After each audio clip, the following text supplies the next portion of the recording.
very delighted and I stand before you here today, a proud son of Kenya, a liberation fighter and a servant of the people for the last 50 years. Today, I boldly declare that I'm neither repentant nor regretful of my own experience in the fight for a liberated Kenya. I bear my physical and psychological scars with pride. And this is because my country was worth it then and is worth it now. I bear scars of liberation with pride and embrace the blood, sweat and tears they cost me. By the way, the tears from the torture chambers are still running, as you can tell from the handkerchief that never leaves my hand. For years, I was not allowed to speak with other inmates. In fact, for 60 straight years, I did not sleep on a bed. For months on end, I was either held incommunicado, in solitary confinement, or handcuffed and in transit to the next prison or detention camp. A relative died, including my beloved mother and my own brother, and I never got the chance to say goodbye. I would not wish this to torment upon anyone, not even my worst enemy. Together with my comrades who endured torture and survived those dark days of despair, we would never let Kenya degenerate down the road of terror. No, not on our watch, not on my watch. But there was a positive side to my story. It's about a friend, a lando of legendary beauty, with brave heart of Luanda Magere. And this is the woman who stood by me when I was shunned by many.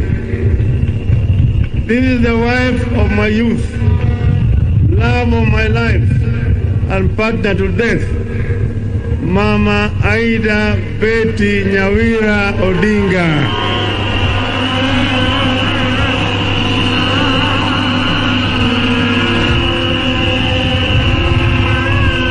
In those hard times of long and uncertain incarceration, if I was not reading the Holy Bible, I found deep solace in Mama Aida's love and support.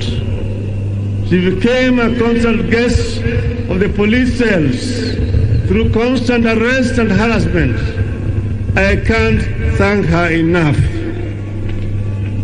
Thank you, darling. Fellow citizens, what makes a great nation is not the men it produces, but the men it honors. That is why I would be remiss if I do not pay homage to those that gave us the sacred license to stand tall, to speak free, and to think big on this very day. And here I'm talking about my comrades in arms, both alive and those who have fallen. I pay homage to those who have gone before us, the fallen heroes of the second liberation. These include Kenneth Nyindo Matiba and Charles Robia. Many do not recall that I was detained at Community Maximum Prison on the same day with two compatriots on the 5th of July 1990 for demanding multipartyism. Other fallen compatriots include George Anyona, Jean Maria Sirone, Martin Shikuku, Mukaru Nganga, Oki Okombaka, and Wangari Maathai. I also pay homage to all the audacious martyrs who, for the sake of the people, chose constant crucifixion over relative comfort of conceding to repression. I hold the deepest respect to living icons like Mukami wa Kimathi, the wife of Dedan Kimathi. They called her the wasp because, like Kimathi, her husband, Mukami was a fearless fighter who mobilized daring hard bands of women in complex undercover Mau Mau. I salute her. Other liberators include Ngugi wa Thiong'o, whose powerful written words enriched the ideologies of the struggle against the one-party regime. Koigi wa Mwere, whose fearless voice inspired many to action. I remember Dr. Odhiambo Mbai, the fearless chair of the Devolution Committee at the Bomas Conference, who was brutally assassinated, and Dr. William Mutunga, who distinguished himself as a selfless champion of social justice and comrades in the detention chambers. We also had Katama Mukangi, Kaimoji Wachira, Alamin Mazrui, all those colleagues who were with us at that time. In the course of this struggle, there have been ups and downs, advances and retreats, but we have never lost our direction. At this point, I must pay homage to my brother, His Excellency, President Uhuru Muigai Kenyatta, for the foresight and sense of patriotism in initiating that led to the handshake. It takes a seasoned statesman to shake the hand of his rival. I thank him. In the course of our discussions, we agreed that Kenya is greater than the two of us. We agreed that despite years of effort, Project Kenya has not quite taken the way of how our fathers envisaged. Where our founders envisaged unity, we have been held back by divisions, tribe against tribe, region against region, men against women, leader against leader. As if these divisions have not been costly enough, there are still massive efforts by other people to divide us further, as rich and poor, young and old.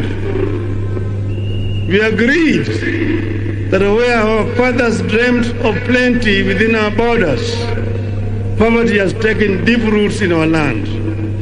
We agreed that we must deal a deadly blow to corruption before it brings down our country. We resolved to work together to unite our people in order to realize the Kenyan dream as coined by our founding fathers. Justice is our shield and defender. May we dwell in unity, peace and liberty. Plenty be found within our borders. That is the foundation of the Azimio la Umoja. I must add here that with this reconciliation, I ask for nothing, and I will never ask for anything except the opportunity to serve.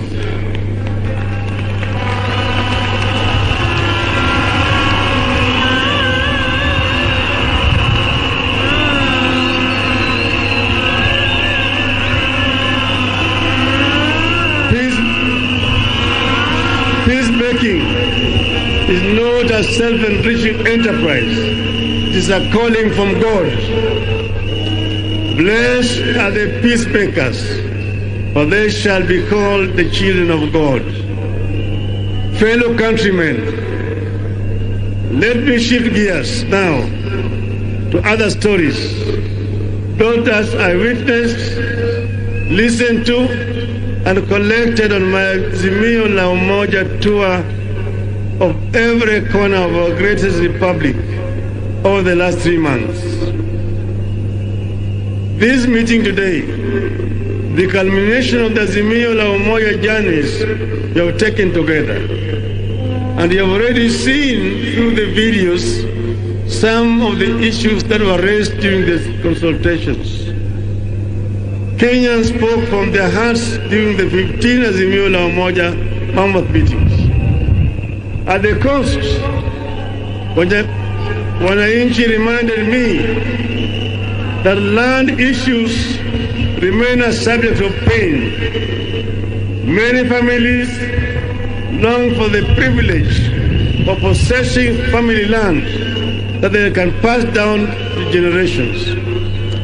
They cried about the huge impact of the standard gauge railway on their businesses. We traveled into the North Rift, and there I listened to concerns of residents whose livelihoods are being destroyed by cartels in agriculture. People who import maize while farmers are stuck with their maize. They lamented the collapse of the dairy and tea sectors and the high cost of farm inputs. The communities of West Pokot County wondered where there was a West Pokot when there is no East Pokot. They asked to be identified specifically as a community in the national census with a code and their own development projects, and the creation of 2 more constituencies and 5 wards. I also spent time in the Mount Kenya, both west and east, and I can confirm to this congregation that if the mountain was smooth, it would be impossible to climb it. The mountain has to be bumpy for you to scale it. On this, I'm happy to note that I've reached very close to the peak. I've seen the Batian and the Lenana peaks, and the people have promised that we shall walk together to the promised land yonder, if I prove that I understand and shall address their concerns. Residents express concerns about the equitable distribution of development resources within the region and the proportional representation. They summarize it in the one call: 1 man, 1 shilling, 1 vote. And they want to earn more from their tea, coffee, paratram, vegetables, potatoes, rice, and dairy. Nyanza complained about non-functioning and collapsed cotton, sugarcane, fishing, tobacco, tea, and soapstone industries, and the denial of economic opportunities for the region. In Turkana, the continuing challenge of general insecurity, poverty, drought, and famine were raised repeatedly. In the lower eastern, the local communities complained of a serious lack of water, recurring famine, and lack of economic opportunities. Northern Kenya felt profoundly let down by Nairobi. Their children are being denied identity cards by their own country. Education is collapsing due to insecurity, and livestock sector is severely threatened by drought and disease. I took note that while our people of Mount Kenya spoke of 1 man, 1 vote, 1 shilling, Northern Kenya spoke of 1 man, 1 kilometer, 1 shilling. Indeed, Kenya is diverse in its needs and its ideas to address the needs. In Western Kenya, I was repeatedly reminded of the local industries like sugar that had been allowed to collapse due to corruption, neglect, and mismanagement. Fisheries and mining are struggling. Young men and women who would have gained from the local thriving industries spoke of how they are forced to migrate from home to seek opportunities elsewhere. The Mag community is worried about lack of livestock and pastoralist economy. They worry about the environmental degradation upstream, which impacts them directly. They have their historical injustices over land. Then they are also concerned about the environmental degradation and the Mau forests. These are just some of the concerns that I noted, internalized, and I took them on as a personal mission. Listen to our people who made me look back over the last 5 decades. It became crystal clear that much has been achieved, much remains to be done. I stand here deeply concerned, indeed horrified, at how our peers at independence left us far behind. Nations like South Korea, Malaysia, and Singapore, with whom we were at the same level of development in 1964, have largely family. How much is that? And I want to emphasize, it is not a handout, but an investment. That is interesting. And a foundation for a new transformational value chain that will also trigger massive economic activity and create thousands of localized small-scale businesses and enterprises across the country. This will lead to millions of jobs and the eventual development of a thriving middle class. The resulting middle class and small and medium enterprises will be a robust market for larger, more national corporations. Point number 2, Baba Care. Each of us has experienced the all-consuming strain that accompanies the ill health of a family member. We will ensure that each and every Kenyan has a social insurance, a health insurance plan. Those who cannot pay, the government will pay for them, so that no Kenyan should die or suffer or lack because of lack of money. Point number 3, kazi kwa wote. This is about securing the welfare of the people by generating avenues for productivity through job creation programs, for investing in the critical Juakali sector and other micro and macroeconomic stimulation schemes. Point number 4, uchumi kwa kina mama.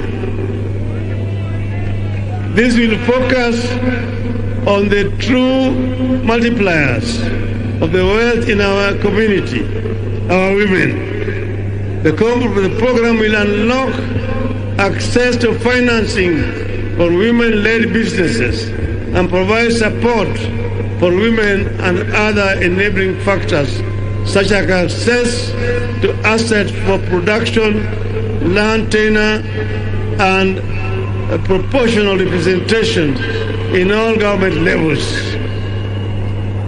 Point number 5, hashtag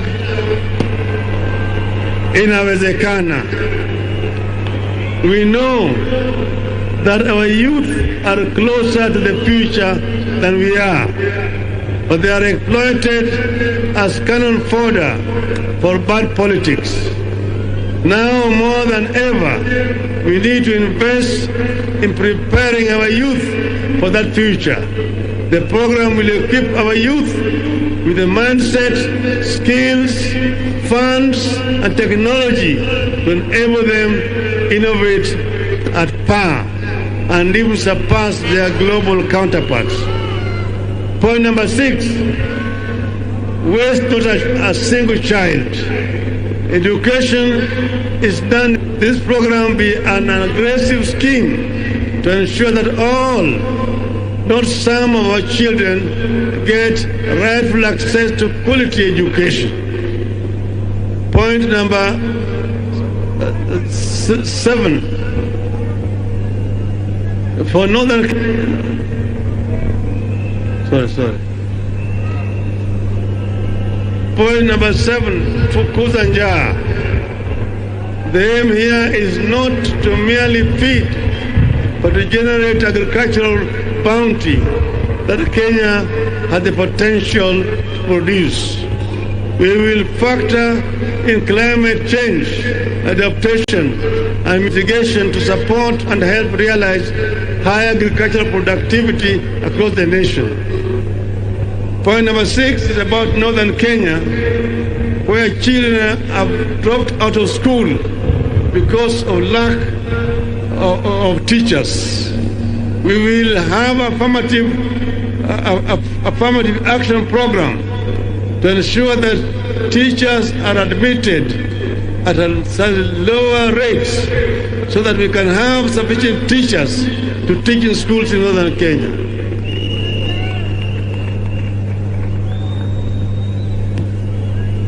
Point number 9, one county, one product.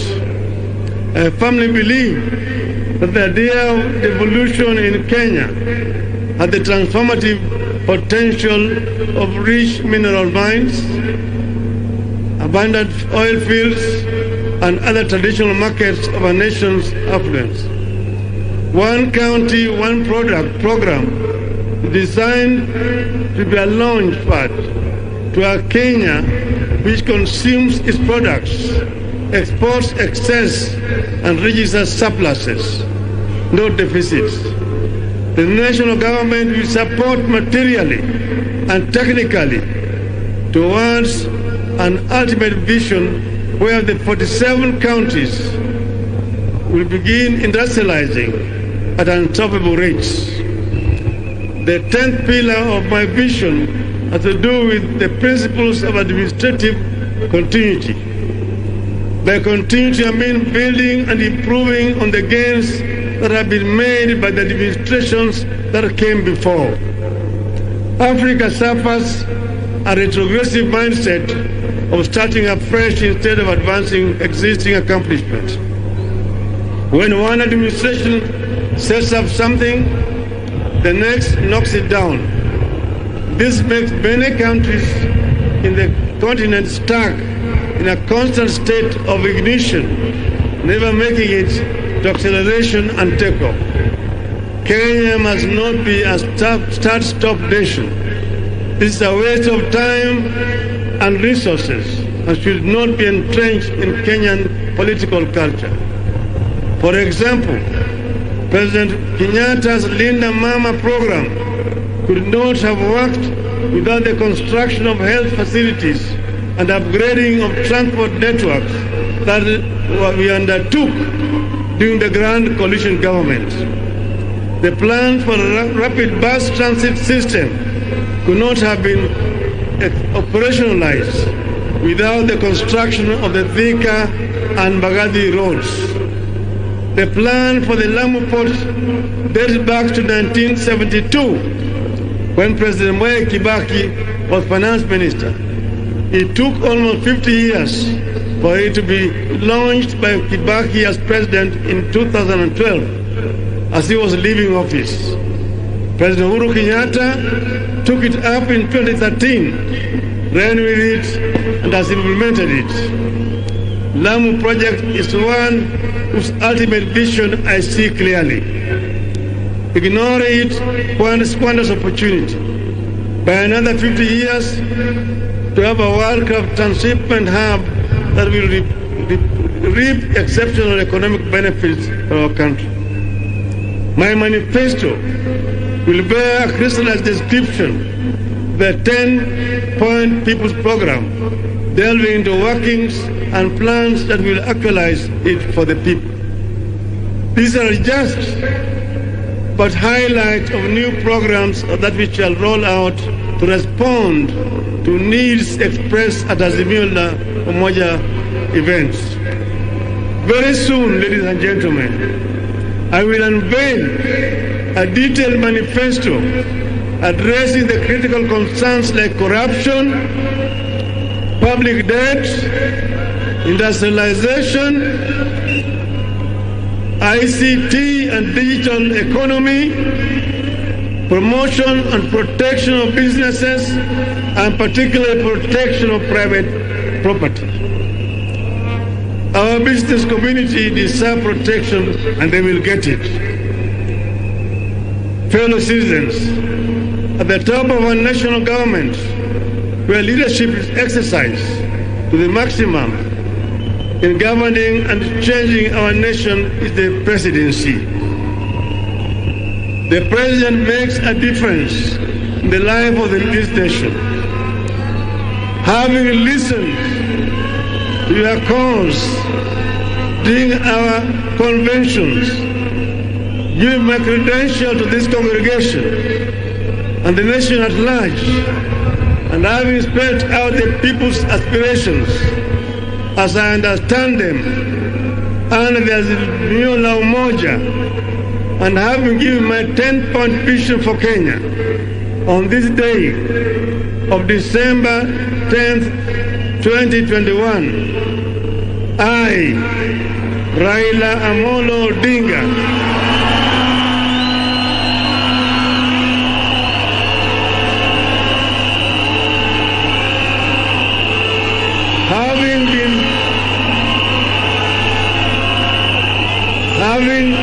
having been faithful and committed to building a national, democratic and progressive Kenya in our lifetime, having worked for many patriotic Kenyans to achieve this goal, I do hereby accept to present myself as a presidential candidate